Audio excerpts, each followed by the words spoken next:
So look, the plan tonight is to just give you a little bit of an update on what you need to know in the investment markets. We just really want to be quite factual tonight about what's really going on, and really it's pretty much a very positive story, to be frank. But over the next hour, we'll cover off everything that I think is probably worth knowing at the moment, and then there'll be plenty of opportunities to have a chat afterwards. But the primary goal tonight really is education. As we're moving into a world where technology is moving so rapidly, they tell me that Google's car these days is a far safer way of travelling without a driver, right? than human beings. And how are we going to adjust to that as people? How are we going to adjust in lives? And a bit of personal trivia. So I was born in 1960, and what's interesting from that date is that the population globally has doubled from 3.5 billion to 7 billion globally over my generation. We've always been a private practice. We've always been independent. So I've always shunned the money of the banks and other organisations where we could have rolled up and gone into a public company or done different things. Sure, I invest in public companies, and we're strong in those areas. But as far as the advice business goes, it's very, very private, and I want to keep it that way forever. I'll make my money primarily as an investor and keep our business very, very tight in our community. This is the kind of industry where if you've been around long enough, you get to see things hopefully before the public do. You get to see things beyond what the media is saying. I'll be having a quick peek at Bloomberg. Where do the markets end up overnight? It seems to be part of the way that we live our lives. But you get to a level where you get more used to what is happening, and you kind of live and breathe this stuff. So hopefully I can get some of that across to you tonight. We're multi-skilled. I made the effort as the markets grew to learn new skills, as have my partners. So we are qualified to give advice right across the financial services sector, and very much personal service. No two clients are the same. So we've got you in the middle there, and the four main areas in superannuation at the top. Everything from, we tend to break things into two categories. The accumulation, where you're putting money in, and the retirement, where you're taking money out. That could be anything from a very simple My Super product to a public offer fund, to a more complex wrap account, to a self-managed super fund, and we deal right across those parameters. In investments, managed funds, direct shares, direct property, and boutique investments, which are much more tax-related vehicles around the 30th of June. In insurance very understated, but let me tell you, some of the best work we've done as a business is meeting people's life insurance, trauma insurance, income protection claims, which have really substantially changed their lives. And then the flip side to the investment side, obviously, is the debt side. So a very strong mortgage business, residential lending, commercial lending, and margin lending. Interest rates are diverging at the moment. So a good time to look at what you're doing and reviewing and getting that right for the future. Income gives you lifestyle, and it's taxable when you earn it. Assets give you wealth and are taxable if and when you sell them. Ultimately, what we're really in is the asset accumulation business. And what we want to do is take people's work from personal exertion income to the capacity to save some money, to invest in some passive assets that generate some passive income, and eventually that passive income will be great enough that you don't need the personal exertion income. Ultimately, as best we can, and there are far more important things than money in life, to get to a stage where there's a critical mass of money generating an income stream which gives you choices. But there is a number, it will be different for each of you, when ideally you've got your home paid off, you have enough investment income to replace work income, and then you have the choices of whether to work or not. Just running through some of the things then to consider. Obviously the macroeconomic environment, is it a good time to invest? We're now 8 years post the GFC, eight and a half years. That was not a good time to invest. So the point being is the first thing I look at more generally is, is this a good time or is it a lousy time? On balance, this has been a good time post a crisis. Interest rates going up actually says that the business is actually doing a bit better. Interest rates going down or being negative says we've got to pump prime the economy. We're basically going to have to cheat. The next thing obviously is your personal circumstances and capacity. And we talk very much about a margin of safety. There'll be some investments tonight which might be a good idea for some of you, but not for others. Next area, you'll hear advisors talk about diversification. And I think there's good and bad diversification. If you diversify too much, eventually you pick up bad investments.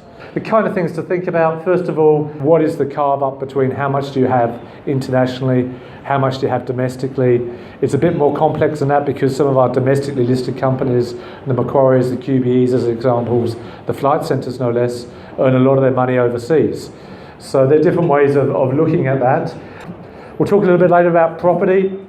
When I talk about listed property, that's listed on the stock market. You can buy an index. SLF is the exchange traded fund over the index, just duplicates the index.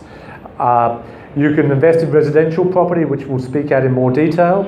And commercially, you can either invest directly. I have done that. Let me tell you, it's all or nothing.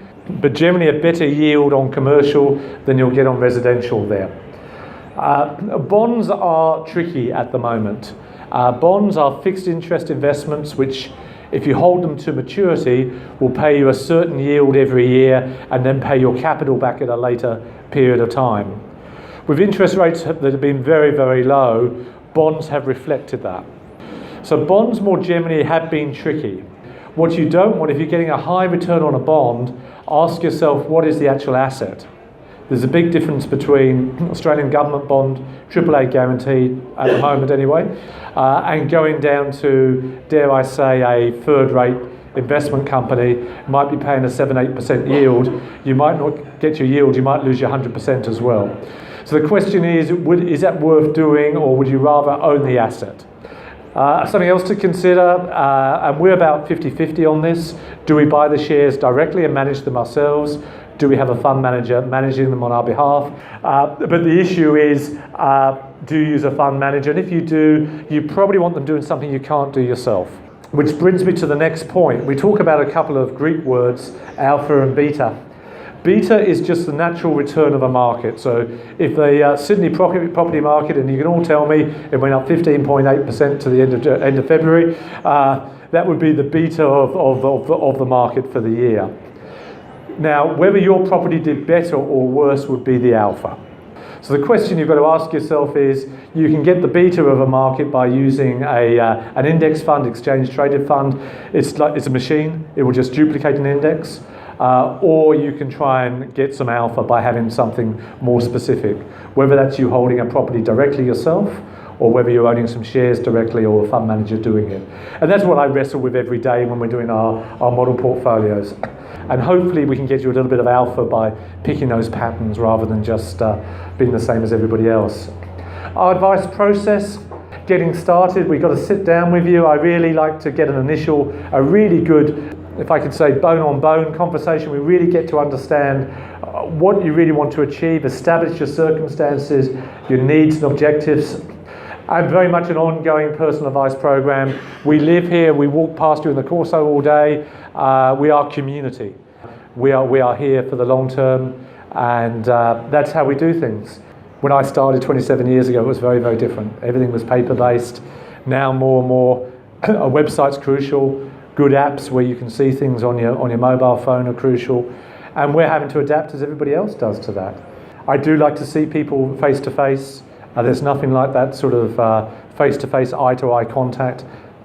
Things change, circumstances change, people change, jobs change, health change, relationships change. But we're there to be with you and to support you. And one of the great things about tonight is not so much us, it's all of you. And we really enjoy your company. Some key themes. Look, I think in some ways as a community we can be too negative. We're living in the right part of the world. There are 7 billion, there's actually slightly more now, people in the world. We have 25 million in Australia. I immigrated in December 21st, 1987. There was 16 million.